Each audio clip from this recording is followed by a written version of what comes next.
And that's our commitment. And we're going to keep that commitment.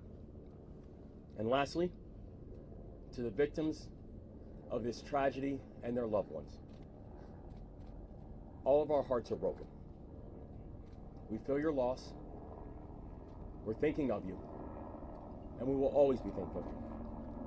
We pray for the construction workers who are on the Key Bridge, and we pray for everyone who has been touched by this tragedy and their families and all of their loved ones.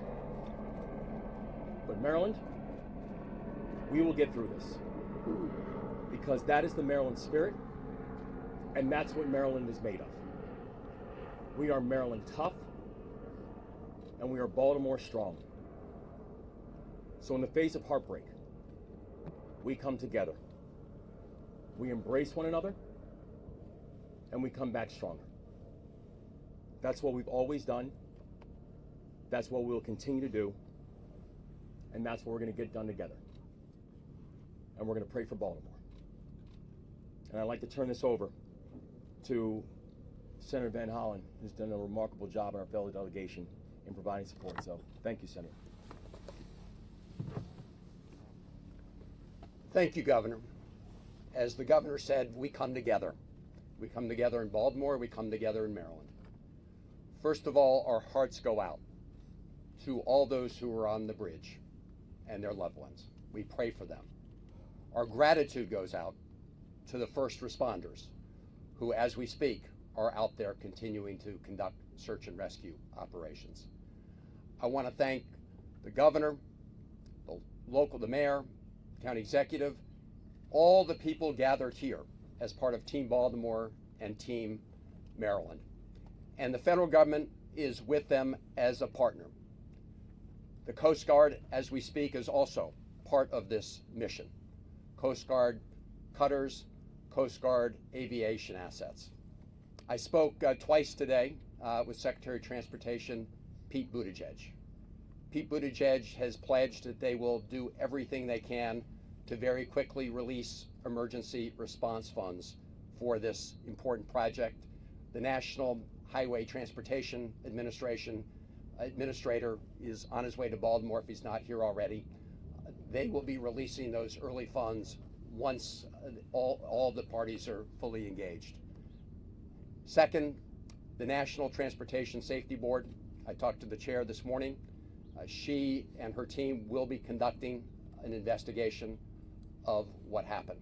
And finally, the Army Corps of Engineers, naval assets for looking below the surface and clearing. All of this is going to be part of the effort. The Governor is leading Team Maryland, the mayor and the county executive, of course, Team Baltimore. But I'm just here to say, together with Ben Cardin, Senator Cardin, and Congressman Fume and others, the federal government is your partner in this effort. Thank you. And again, to the people of our state and the people of this great city, we're with you. We love you. We will get through this together. Thank you, Governor.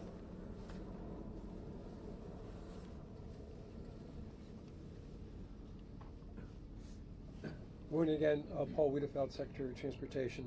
Just a few updates since our meeting this morning. The crew that was out there working was basically repairing potholes. Just so you understand, that had nothing to do with a structural issue at all in the facility. At this time, one person has been rescued, and so far, and our efforts continue in terms of that.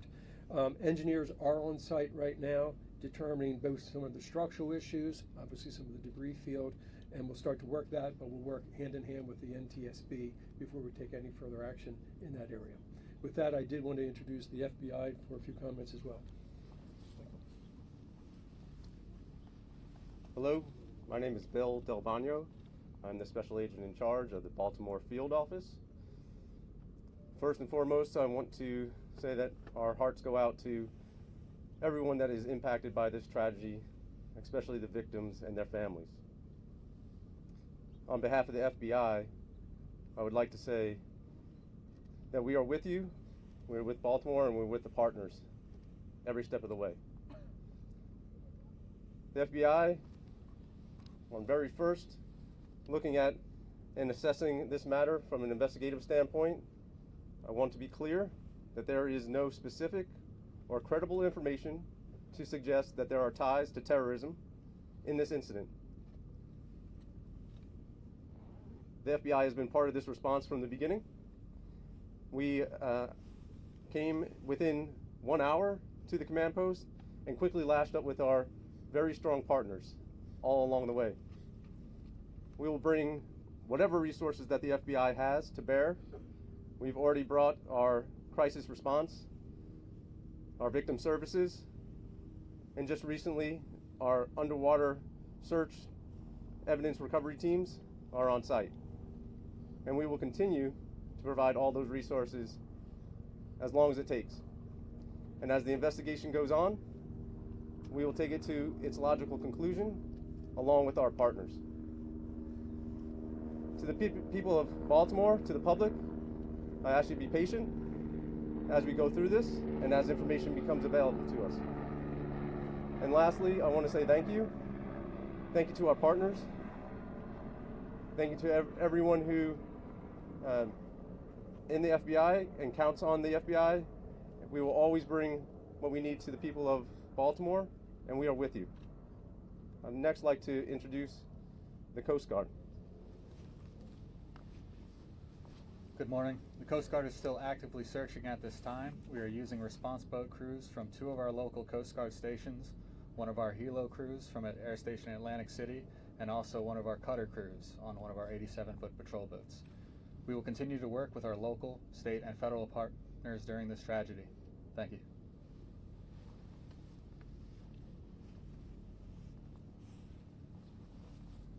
Governor, all traffic in and out of the harbor stop at this point? Governor, as far as you are aware, was the collapse of that bridge inevitable as that ship hit that part of the bridge? No, we're still in the process of investigating exactly what happened.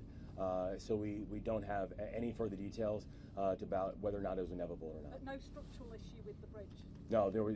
In fact, the bridge was actually fully up to code, so we have no further information about what happened in that time. Governor, is all shipping in and out of the port now stopped completely? And do you have any estimate very early on as to how long it will be before shipping can resume to the port of Baltimore? Yeah, we don't have any estimates on timeline because right now our exclusive focus is on saving lives. Our exclusive focus is on search and rescue. Could you give us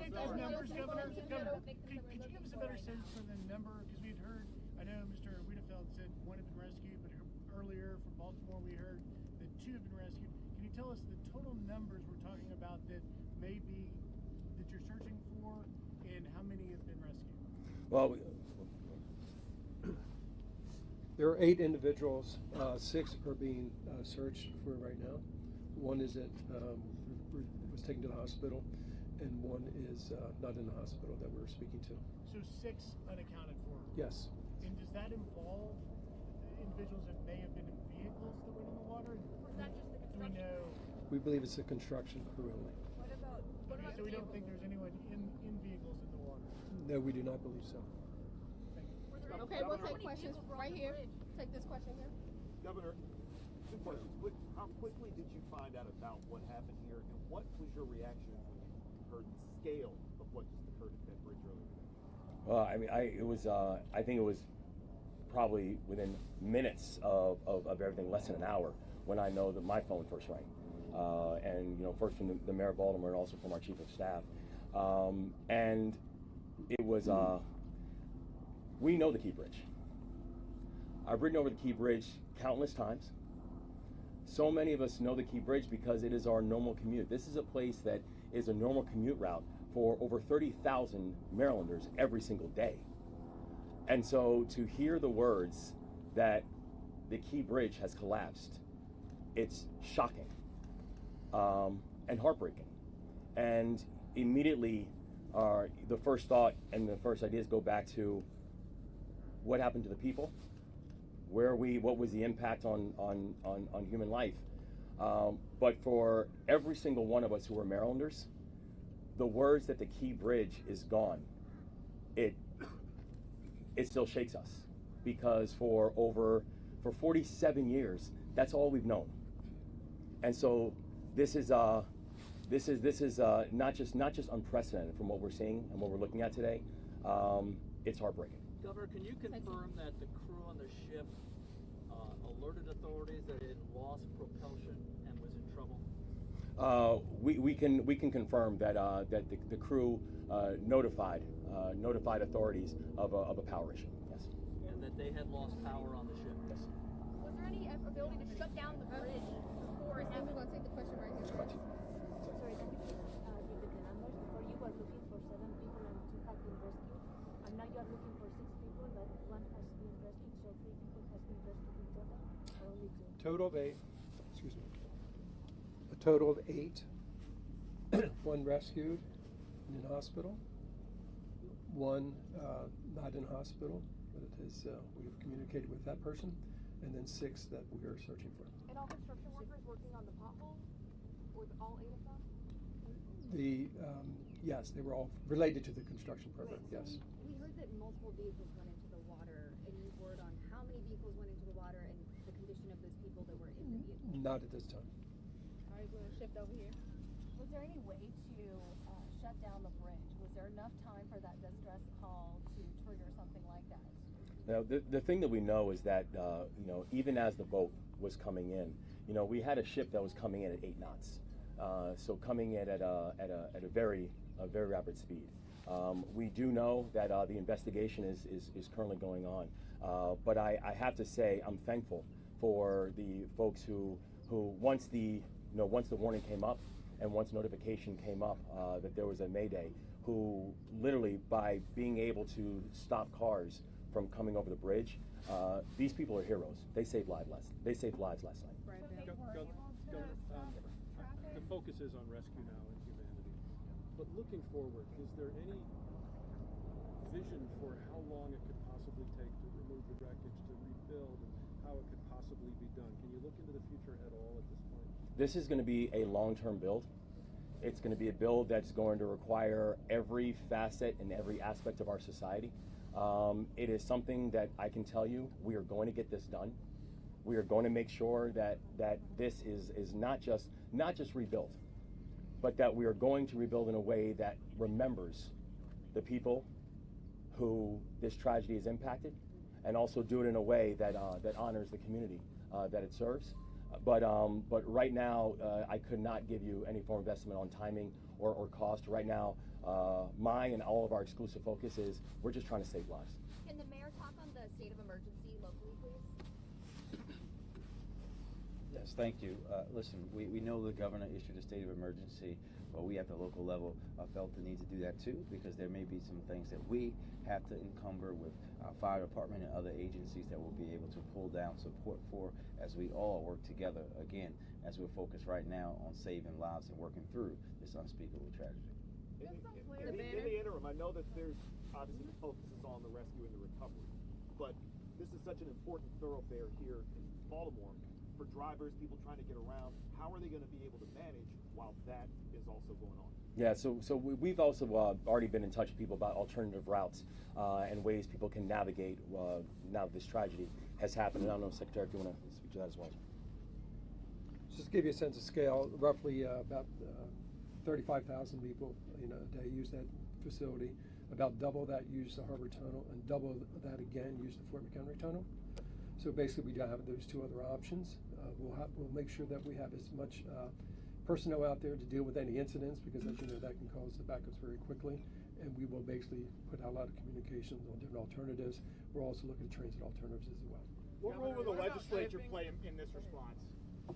What role will the legislature play in this response? Are there any policies, any state funding that's going to be freed up in the coming weeks? Oh yeah, no. So we are in fact, we have our Senate President here. We have members of the legislature here. The legislature is going to have a role in all of this, as will our local elected officials, as will state officials, as will the federal government. Everybody is going to have a role in terms of how we think about the rebuild. Governor, how long do you expect shipping to be closed down through the port? Do you have any estimate in terms of the port here? We don't at this point. We don't at this point. Ships are going in or out at this time? Correct. Yeah, we don't have an estimate on timeline as of yet. Our focus really is right now on just make sure we're saving lives. One last question. That are currently docked at the port, are they able to get out at all or no? I'm sorry, say it again. The ships that are the vessels that are currently docked at the port, are they able to get out or no? The one that's captured under the is that Still at port. Oh, yes, that one's still at port. Yes. We'll take one Governor, last one last question. question. Yes, ma'am. Was the ship being guided out by tugs, firstly? And secondly, did you just say that it issued a Mayday in enough time that you were able to stop all traffic from entering both sides, so that the only casualties we expect are the workers on the bridge? Yes, ma'am. So the investigation is still going on, so we're going to have all the full details and also all the full details about the timeline and the TikTok that took place. But we're thankful that between the Mayday and the collapse that we had officials who were able to begin to stop the flow of traffic, so more cars were not up on the bridge. And I can. There were some on the bridge, or not? Were there any? Well, during the collapse. Yeah, were there some on the bridge? There have been reports that have been sonar that have detected vehicles at the bottom of the water. So as well as the 8 people, there could still be people trapped inside or potentially have died in vehicles. Is that correct? I think, well, the investigation is still going on to find out exactly how many people and what was the situation. But the thing that we do know is that many of the vehicles were stopped before they got onto the bridge, which saved lives in a very, very heroic way. Thank you all very much. Thank you. We'll have another update later. Thank you. This is a huge detail. We don't know how many vehicles David, run. any thought on time? Thank you all. That's it. Chris speaking. Hey, Chuck. Hey.